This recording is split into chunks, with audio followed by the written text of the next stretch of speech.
परिचय। अधिकतर परिस्थितियों में हमारे आसपास की चीजों में कुछ न कुछ बदलाव होता है। इनमें से कुछ बदलाव अस्थायी, जिनमें कुछ नए तत्व ना बने, उन्हें भौतिक बदलाव कहते हैं। कुछ अन्य बदलावों में नए तत्व बनते हैं और कुछ अपनी पहचान खो देते हैं। इस तरह के बदलावों में हम मूल वस्तु को वापस नहीं ला सकते, जिसका सीधा और सामान्य मतलब यही है। उन्हें स्थायी बदलाव के तौर पर जाना जाता है।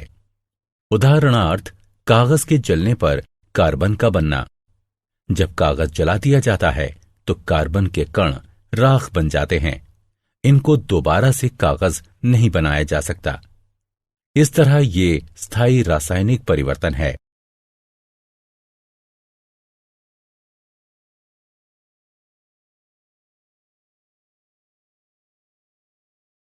उद्देश्य। इस पाठ के अंत में आप निम्न करने में सक्षम हो जाएंगे: रासायनिक परिवर्तन को पहचानना, रासायनिक प्रतिक्रिया के समीकरण लिखना, रासायनिक परिवर्तन को वर्गीकृत करना, विभिन्न तरह के रासायनिक प्रतिक्रियाओं के उदाहरणों की सूची बनाना। रासायनिक अभिक्रियाएं। एक रासायनिक अभिक्रिया वो होती है जिसमें तत्व या तत्वों की रासायनिक प्रतिक्रिया से एक नया तत्व या कई तत्व बनते हैं। ऐसे पदार्थ जो रासायनिक प्रतिक्रिया में भाग लेते हैं उन्हें अभिक्रिया यानी रिएक्टेंट्स कहा जाता है। जो नए पदार्थ बनाते हैं उन्हें उत्पाद कहा जाता है। लोहा और सल्फर रिएक्टेंट्स हैं और आयरन सल्फाइड उत्पाद है। जब चीनी को गर्म किया जाता है तो वो जल जाती है। चीनी में पानी के अणु कार्बन छोड़ जाते हैं। रासायनिक समीकरण लिखना। रासायनिक अभिक्रिया में रिएक्टेंट्स एक या अधिक एक साथ प्रतिक्रिया करते हैं और एक नया यौगिक बनता है जिसे उत्पाद कहते हैं। उदाहरण: एल्यूमीनियम ऑक्साइड को डाइल्यूट सल्फ्यूरिक एसिड के साथ मिलाएं, जो एल्यूमीनियम सल्फेट और पानी के रूप में हो। इस अभिक्रिया को इस प्रकार से लिखा जा सकता है: aluminium oxide dilute sulphuric acid के साथ अभिक्रिया करके एल्यूमीनियम सल्फेट और पानी बनाता है।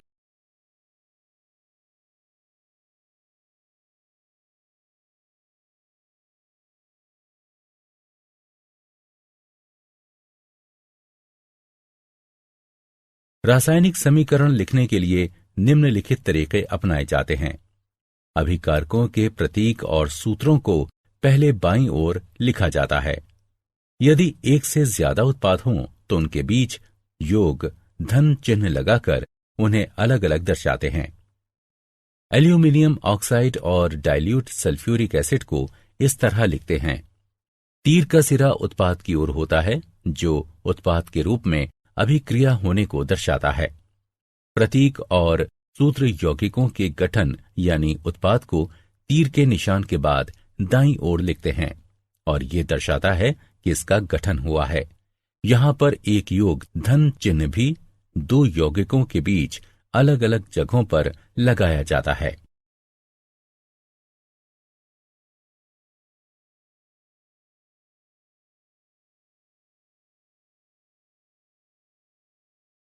संतुलित रासायनिक समीकरण।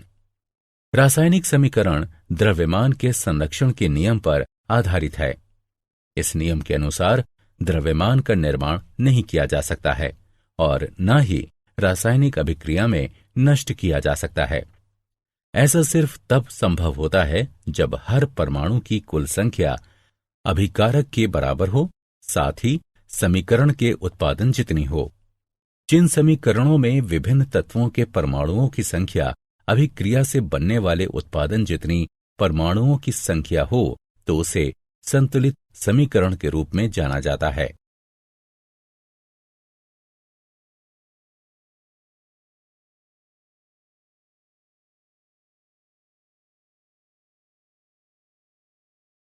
संतुलित समीकरण। उपरोक्त समीकरण एक असंतुलित समीकरण है। इसमें सल्फर का सिर्फ एक परमाणु है जो अभिक्रिया की ओर है, जबकि उत्पाद की ओर सल्फर के 3 परमाणु हैं। अब यहां अभिकारक की ओर 6 हाइड्रोजन के परमाणु हैं और उत्पाद की ओर सिर्फ 2 हाइड्रोजन परमाणु हैं। उपरोक्त समीकरण में H2O अणुओं को 3 से गुणा करते हैं। समीकरण 2 अब बनता है इसमें। अब समीकरण में ऑक्सीजन परमाणु 15 हैं जो अभिकारक और उत्पाद की ओर हैं, इसलिए अंतिम समीकरण संतुलित है।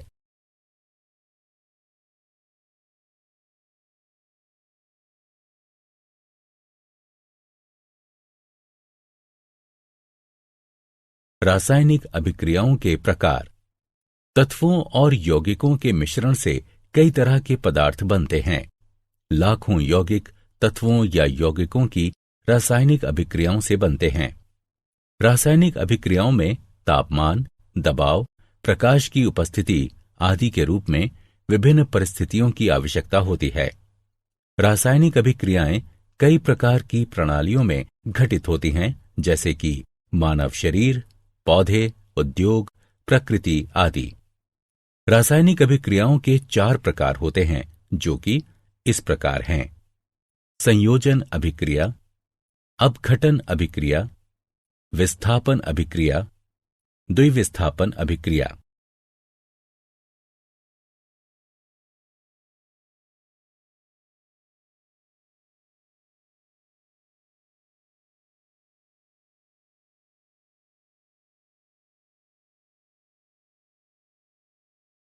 संयोजन अभिक्रिया।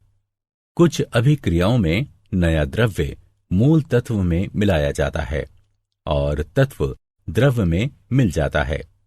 इस तरह की अभिक्रिया को संयोजन या संश्लेषण अभिक्रिया कहते हैं। संयोजन अभिक्रियाएं वो होती हैं जिनमें एक तत्व किसी दूसरे के साथ अभिक्रिया करके एक यौगिक बनाता है। ऐसी अभिक्रियाओं को संश्लेषण अभिक्रियाएं भी कहते हैं। उदाहरणार्थ, हाइड्रोजन को ऑक्सीजन से मिलाने पर पानी बनता है। संयोजन अभिक्रियाएं। एक मैग्नीशियम रिबन लें और उस पर लौ की गर्मी दें। इसके जलने से चमकदार सफेद रोशनी निकलती है। मैग्नीशियम रिबन सफेद पाउडर में बदल जाता है। पाउडर में थोड़ा पानी मिलाएं और लाल लिटमस पर एक ड्रॉप रखें। लाल लिटमस नीला हो जाता है। ऐसा संयोजन अभिक्रिया से होता है। ऑक्सीजन हवा में मैग्नीशियम के साथ मिलकर सफेद पाउडर मैग्नीशियम ऑक्साइड MgO बनाती है। मैग्नीशियम ऑक्साइड पानी के साथ मिलकर मैग्नीशियम हाइड्रोक्साइड बनाता है। इसमें लाल लिटमस नीला हो जाता है।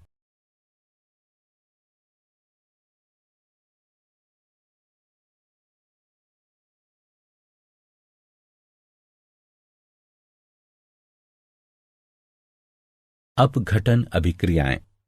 अपघटन अभिक्रियाएं वे होती हैं जिनमें एक यौगिक सरल यौगिकों में टूट जाता है।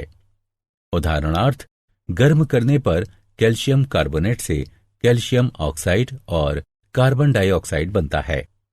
पानी का अपघटन करने पर जब इसे बिजली से गुजारा जाता है तो ये हाइड्रोजन और ऑक्सीजन देता है। अपघटन अभिक्रियाएं। संगमरमर का एक टुकड़ा लें, इसे चिमटे से पकड़ें, कुछ समय के लिए इस पर आग की गर्मी दें, इसे ठंडा होने दें, इसे पानी में डाल दें, फिर इसमें लाल लिटमस डालें। इस तरह लाल लिटमस नीले रंग में बदल जाता है। कैल्शियम कार्बोनेट यानी संगमरमर अपघटित होकर कैल्शियम ऑक्साइड और कार्बन डाइऑक्साइड बन जाता है। कैल्शियम ऑक्साइड के बनने पर पानी के साथ अभिक्रिया होती है जो उपरोक्त हल देता है, जिसमें लाल लिटमस नीले रंग में बदल जाता है। एक टेस्ट ट्यूब में 0.5 ग्राम जिंक कार्बोनेट लें। टेस्ट ट्यूब को एक काग और एक डिलीवरी ट्यूब में फिट करें। लौ से उसमें ऊष्मा दें। इससे एक रंगहीन गैस बाहर निकलती है।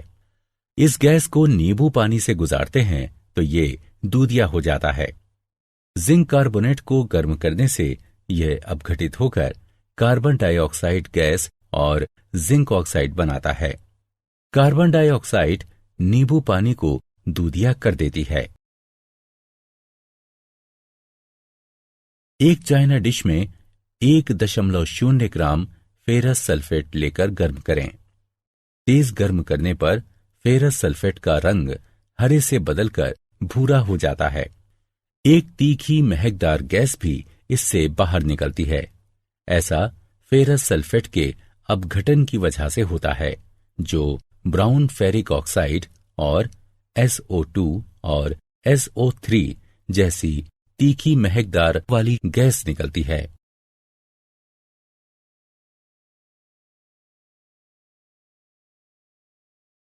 विस्थापन अभिक्रियाएं। एक विस्थापन अभिक्रिया वो अभिक्रिया होती है जिसमें एक परमाणु या परमाणुओं का एक समूह एक अणु में मौजूद एक और परमाणु द्वारा विस्थापित होता है। उदाहरणार्थ, आयरन को जब कॉपर सल्फेट के विलयन के साथ मिलाया जाता है तो इससे कॉपर धातु बनती है। टेस्ट ट्यूब के 10 मिलीलीटर पानी में 0.5 ग्राम सिल्वर नाइट्रेट मिलाते हैं। टेस्ट ट्यूब में एक साफ कॉपर का तार जोड़ते हैं। इसे कुछ देर तक छोड़ देते हैं। सिल्वर की चमकीले क्रिस्टल तांबे के तार पर दिखाई देते हैं। इससे विलयन का रंग नीला सा हो जाता है, जो कॉपर नाइट्रेट के रूप में होता है।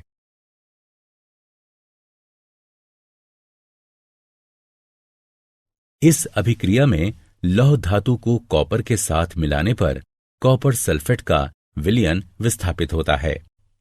एक टेस्ट ट्यूब में कॉपर सल्फेट विलयन लेते हैं। कॉपर सल्फेट विलयन में लोहे की कील डालते हैं और इसे कुछ समय के लिए छोड़ देते हैं। कुछ समय के बाद विलयन का नीला रंग फेट्स और लाल रंग की कॉपर धातु कॉपर सल्फेट से विस्थापित हो जाती है। विस्थापन अभिक्रिया जो होती है। विस्थापन अभिक्रियाओं के कुछ अन्य उदाहरण हैं।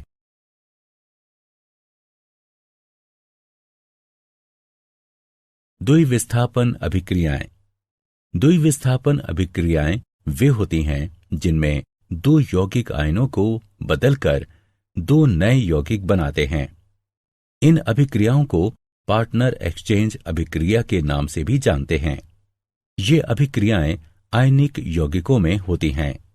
उदाहरणार्थ, कॉपर सल्फेट और हाइड्रोजन की अभिक्रिया में सल्फाइड, कॉपर सल्फाइड और सल्फ्यूरिक एसिड बनते हैं। इस प्रकार कॉपर का पार्टनर बदलकर हाइड्रोजन सल्फाइड में हाइड्रोजन के पार्टनर के रूप में होता है। बेरियम क्लोराइड और सल्फ्यूरिक एसिड की अभिक्रिया से बेरियम सल्फेट बनता है, जो द्विविस्थापन अभिक्रिया है। निराकरण अभिक्रियाएं भी द्विविस्थापन अभिक्रियाएं होती हैं।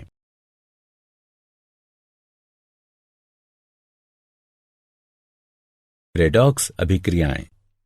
रेडॉक्स अभिक्रियाएं वे होती हैं जिसमें ऑक्सीकरण और इसकी कमी से एक ही समय में होती हैं। इन अभिक्रियाओं में एक पदार्थ में कमी होती है जबकि अन्य ऑक्सीडाइज्ड होता है। क्रियाकलाप। एक चाइना डिश लें और उसमें थोड़ा सा कॉपर पाउडर लेकर उसे गर्म करें। कॉपर पाउडर का क्या होता है? कॉपर पाउडर की सतह का रंग बदलकर काला हो जाता है। ऐसा ऑक्सीजन के कॉपर के साथ मिलने से होता है, जो कॉपर ऑक्साइड के रूप में बनती है। यदि हाइड्रोजन गैस इस गर्म सामग्री CuO से गुजारते हैं तो सतह पर ब्लैक कोटिंग बदलकर भूरी हो जाती है और फिर से ऐसा होने पर कॉपर प्राप्त होता है। क्यूपरिक ऑक्साइड यानी CuO बदलकर कॉपर बन जाता है। इस प्रकार क्यूपरिक ऑक्साइड से ऑक्सीजन निकल जाती है। ऑक्सीजन के हटने के बाद से इसकी कमी हो जाती है, जिससे क्यूपरिक ऑक्साइड कॉपर के रूप में होता है। क्यूपरिक ऑक्साइड से इस ऑक्सीजन को हाइड्रोजन हटाता है, इसलिए हाइड्रोजन कम करने वाला कारक है। इस प्रकार ऑक्सीकरण और कमी एक साथ होते हैं। उदाहरणार्थ, सोडियम को जब ऑक्सीडाइज्ड किया जाता है तो ये बदलकर Na+ हो जाता है। ऑक्सीकरण को ऑक्सीजन या हाइड्रोजन या इलेक्ट्रॉनों की एक पदार्थ से नुकसान या कमी के लाभ के रूप में परिभाषित किया जाता है। कमी या हाइड्रोजन या एक पदार्थ से इलेक्ट्रॉनों का लाभ ऑक्सीजन की कमी के लाभ के रूप में परिभाषित किया जाता है। जिंक ऑक्सीडाइज्ड होकर Zn2+ हो जाता है जब जिंक की एक छड़ को कॉपर सल्फेट के विलयन में डुबोया जाता है। इस अभिक्रिया में जिंक 2 इलेक्ट्रॉन खो देता है और Zn2+ हो जाता है। इस प्रकार जिंक ऑक्सीडाइज्ड हो जाता है। दूसरी ओर Cu2+ में 2 इलेक्ट्रॉनों की कमी हो जाती है जिसे ये ग्रहण करता है और वो Cu हो जाता है।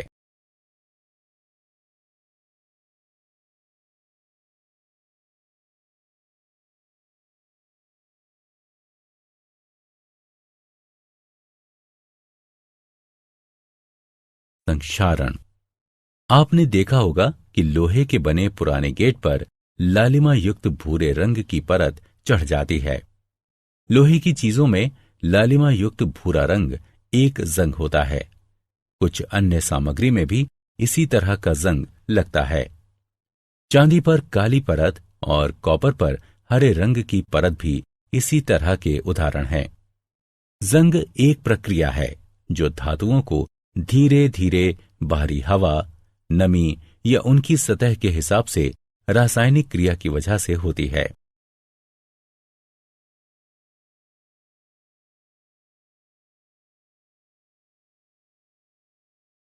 विकृत गंधिता। अगर एक धातु में अभिक्रियाशील होती है, इसकी सतह पर धीरे धीरे ऑक्सीजन और पानी यानी नमी की मार पड़ सकती है।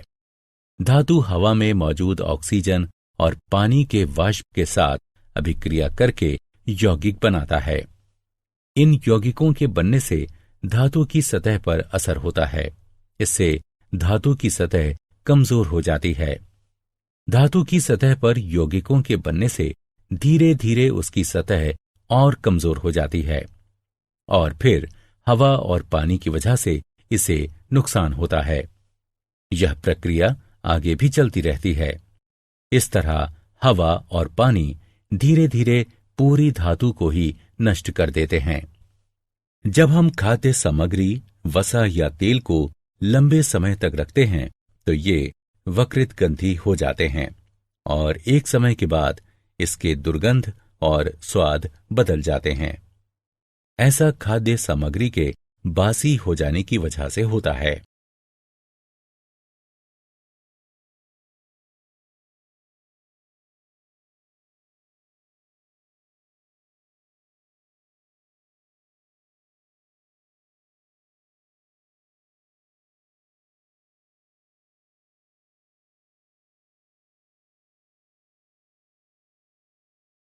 विकृत गंधिता वसा युक्त और तैलीय चीजों में हाइड्रोलिसिस उपचयन से होता है। एंटीऑक्सीडेंट्स को खाद्य सामग्री में अक्सर मिलाया जाता है जिससे विकृत गंधिता का विकास उसमें ना हो सके। प्राकृतिक एंटीऑक्सीडेंट्स में शामिल है polyphenols, ascorbic acid, tocopherols. Synthetic antioxidants हैं बटिलेटेड हाइड्रोक्सी एनिसोल और बटिलेटेड हाइड्रोक्सी टोल्यूनी। विकृत गंधिता को कुछ हद तक रोका जा सकता है। खाद्य सामग्री को रेफ्रिजरेटर में रखकर, खाद्य सामग्री को सूर्य की रोशनी से बचाकर और एयरटाइट कंटेनर में, खाद्य सामग्री के पैकिंग में नाइट्रोजन भरकर। नाइट्रोजन गैस खाद्य सामग्री को ऑक्सीकरण से बचाती है और इस तरह उसमें दुर्गंध नहीं आती।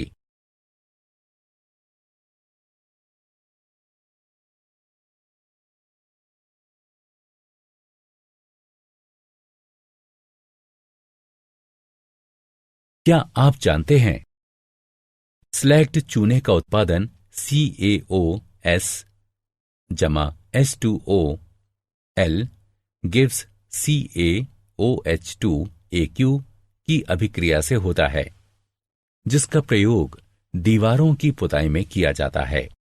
कैल्शियम हाइड्रोक्साइड धीरे धीरे हवा से अभिक्रिया करके कैल्शियम कार्बोनेट की दीवार पर एक पतली परत बना देता है। कैल्शियम कार्बोनेट इसके बनने के 2-3 दिन बाद दीवार की सफेदी में बेहतर चमक ला देता है। दिलचस्प यह है कि संगमरमर का रासायनिक सूत्र भी CaCO3 है।